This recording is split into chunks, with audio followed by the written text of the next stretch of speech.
पूर्वी राजस्थान की दशा बदलने वाले ईस्टर्न कैनाल के मुद्दे पर प्रभावी तरीके से अपना पक्ष रखने वाले मुख्यमंत्री के सलाहकार और गंगापुर सिटी के विधायक रामकेश मीणा हमारे साथ हैं। चंबल परियोजना हो या ईस्टर्न कैनाल का मामला, रामकेश मीणा दोनों ही मामलों को बड़े प्रमुखता से उठा रहे हैं। हम इनसे जानकारी ले रहे हैं कि ईस्टर्न कैनाल की आज क्या स्थिति है और केंद्र सरकार राज्य की इसमें क्या भूमिका है। सर, पहले तो आपका बहुत बहुत स्वागत है मेरे साथ जुड़ने के लिए। धन्यवाद। ईस्टर्न कैनाल के बारे में आप एक पूरी जानकारी दें, इसकी वस्तुस्थिति क्या है, जिसे दर्शकों को एक। विनोद जी, ये ईस्टर्न राजस्थान कैनाल प्रोजेक्ट ये बहुत महत्वपूर्ण मुद्दा है और विशेष रूप से हमारे पूर्वी राजस्थान के जो जिले हैं उनके लिए ये लाइफलाइन है। अगर ये पूर्वी राजस्थान की ये जिलों को नहर परियोजना से नहीं जोड़ा, इसको जो विलंब के साथ जो ये चल रहा है मामला, इससे इन जिलों की दुर्दशा बिल्कुल निश्चित है।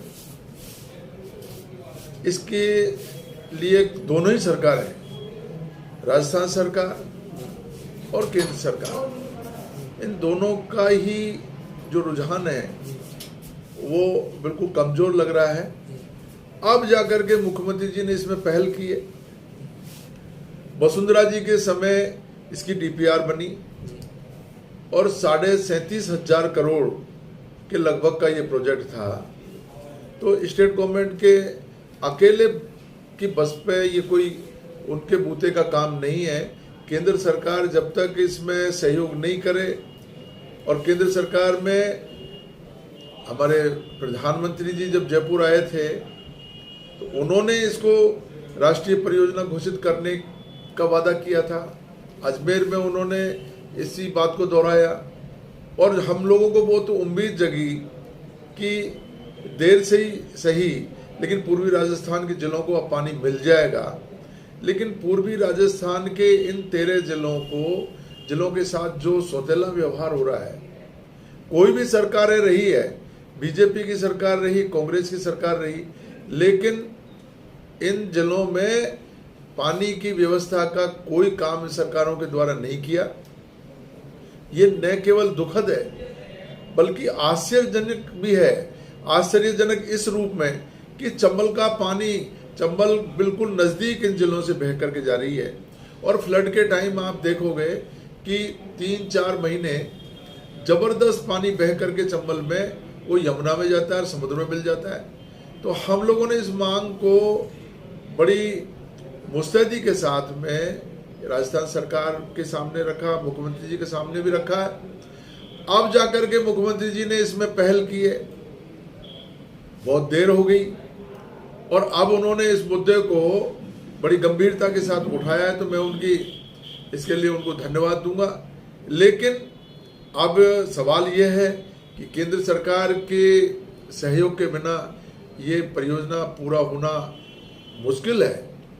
तो ऐसे में केंद्र सरकार को चाहिए कि इसको राष्ट्रीय परियोजना घोषित करे और इसके लिए हमारे जो इन जिलों से जो सांसद चुन करके गए हैं, वो सांसदों का दायित्व बनता है कि वो इसमें पहल करें, प्रधानमंत्री जी को इस वास्तविकता से अवगत कराएं कि यहाँ इन जिलों में पानी की क्या समस्या है, लोग किस कदर परेशान है पानी के लिए। आप सोच सकते हो विनोद जी कि पूरा जो माड़ क्षेत्र है, इस माड़ क्षेत्र में आज भी लोग तालाबों का पानी पी रहे हैं। मेरा खुद का गांव, मैं खुद भी अभी तालाबों के पानी पर हम लोग जिंदा हैं। हम तालाब का पानी पीते हैं, उसी तालाब में जानवर उसमें पड़े रहते हैं, भैंसे हैं, गाय हैं, वो जानवर उसमें रहते हैं, उसी में पानी पेशाब उसको होता है। उस पानी पेशाब के इतने गंदे पानी पर हम लोग जिंदा हैं, तो इससे ज़्यादा आप कोई दुर्गति नहीं हो सकती।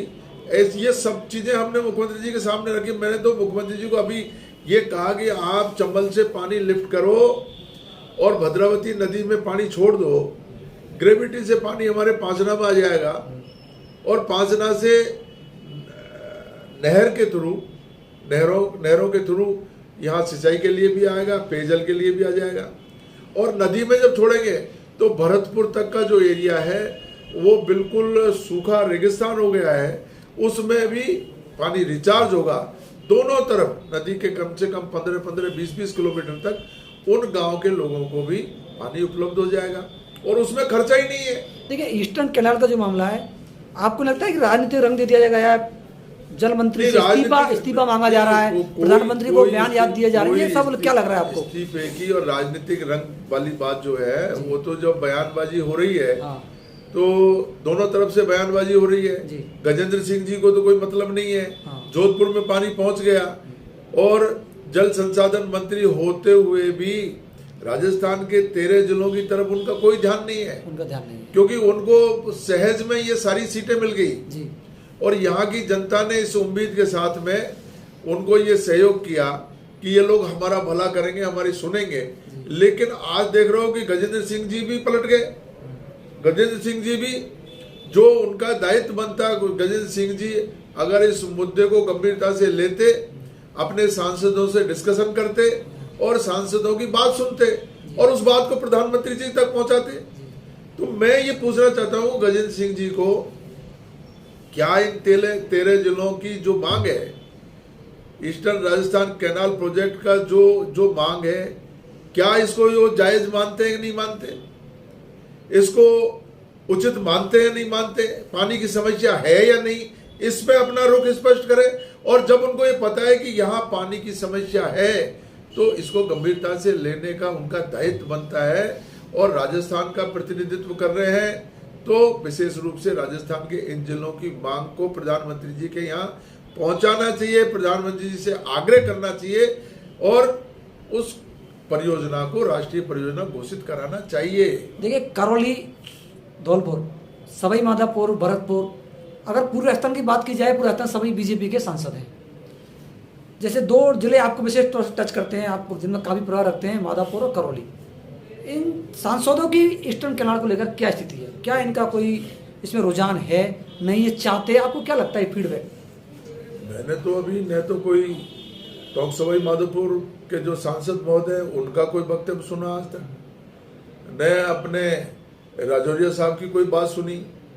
उनको किसी चीज से मतलब ही नहीं है, कौन क्या मांग उठा रहा है, जनता क्या मांग कर रही है, वो तो उनको कोई मतलब नहीं। वो तो एक पर्यटक की तरह आते हैं, महीने 2 महीने में कभी एक बार टूर किया, घंटे 2 घंटे 1-2 दिन का, और चलते बने। उनका कारोबार दिल्ली में जाकर के बैठे हुए हैं, उनको यहाँ की जनता से कोई मतलब नहीं है। इसलिए मैं ये बात आपके चैनल के माध्यम से कहना चाहता हूँ कि हमारे बीजेपी के सांसद इस बात को गंभीरता से सुन लें, समझ लें। अगर उन्होंने समय रहते इसमें पहल नहीं की तो जनता माफ नहीं करेगी, उनको किसी हालत में बर्दाश्त नहीं करेगी। समय आने वाला है, उनको आना पड़ेगा, जनता के बीच में आना पड़ेगा और हम इस मुद्दे को अब सड़कों पे ले जाएंगे। मैं खुद इसकी पहल करूंगा और सारे जिला कलेक्टर के माध्यम से हम प्रधानमंत्री जी को ज्ञापन देंगे। मैं खुद निकलूंगा और 13 के 13 जिलों में जाकर के और जिला कलेक्टरों को ज्ञापन के माध्यम से जनता की आवाज को प्रधानमंत्री जी तक पहुंचाऊंगा। जनता की आवाज को आप पहुंचाएंगे? बिल्कुल। लेकिन आपने कहा कि पर्यटन वाले सांसद कौन है? कैसे पर्यटन? विकास में रुचि नहीं है, पर्यटन क्या है? जौनपुरिया जी को देख लीजिए, राजौरिया जी को देख लीजिए, कब आते हैं, कभी क्षेत्र में कोई उपस्थिति नहीं है। क्षेत्र के लोग ढूंढते फिरते हैं कहाँ गए एमपी साहब। अगर उनको इतनी ही परवाह होती जनता की आवाज को, अगर वो लोग सुनते तो जरूर इस कैनाल प्रोजेक्ट की बात को जरूर वो अपने संबोधन में कहीं व्यक्त करते, कहीं अपनी स्पीच में बात करते, प्रधानमंत्री जी के को अवगत कराते, लोकसभा में बोलते। कभी एक शब्द भी उन्होंने नहीं बोला। ये हमारे लिए बहुत दुर्भाग्य की बात है। आपसे लास्ट क्वेश्चन इसमें यह है कि भाजपा सरकारी शासनकाल के दौरान ईस्टर्न कैनाल का प्रोजेक्ट बना लगभग 38,000 करोड़ का। बाद में सरकार कांग्रेस की भी आ चुकी। क्या इसके लिए कांग्रेस भी उदासीन है और अब राजनीति हो रही है? नहीं, कांग्रेस की सरकार उदासीन में ये इसलिए नहीं कह सकता कि कांग्रेस ने, स्टेट गवर्नमेंट तो अपने बलबूते पर इस परियोजना को क्रियान्वित नहीं कर सकती। ये बिल्कुल सही बात है, हम मान रहे हैं इस बात को। ये परियोजना केवल और केवल केंद्र के सहयोग से ही पूरी हो सकती है। और केंद्र को जब 16 परियोजनाएं उन्होंने राष्ट्रीय परियोजना घोषित कर दी, तो इस परियोजना को राष्ट्रीय परियोजना घोषित करने में क्या दिक्कत है? तो हमारी ये मांग है जनता की तरफ से कि इसको गंभीरता से लिया जाए और इस पर तत्काल एक्शन लेकर के और इसको राष्ट्रीय परियोजना घोषित करें। अन्यथा इन 13 जिलों की जनता किसी भी सूरत में बीजेपी को माफ नहीं करेगी, बीजेपी के सांसदों को क्षेत्र में घुसने नहीं दिया जाएगा। ऐसी स्थिति हो जाएगी, लोगों में बहुत आक्रोश है। धन्यवाद सर, आपके लिए बहुत बहुत। ये थे रामकेश मीणा, गंगापुर सिटी विधायक और मुख्यमंत्री के सलाहकार, जो ईस्टर्न कैनाल के मामले को उन्होंने वादा किया है कि 13 जिलों में जा जाकर इस मामले को उठाएंगे।